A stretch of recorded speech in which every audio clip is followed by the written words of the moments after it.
25 years ago, nasa sentro kayo nung expose on weteng and illegal gambling operations that involved Atong Ang and then President Joseph Estrada. Yes. Nauwi ito eventually sa impeachment and sa conviction ni President Erap for plunder.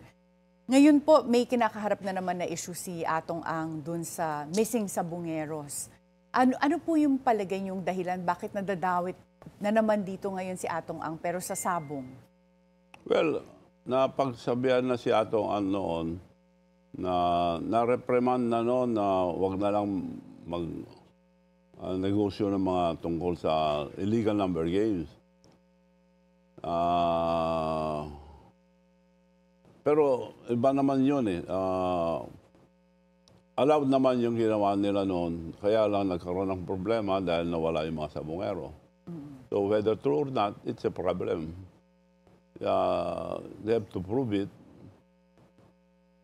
At nobody's above the law. So if they can prove, dapat parusahan lang yung mga dapat na parusahan. Kung hindi totoo, then they have to clear lahat yung mga dinamanda nila.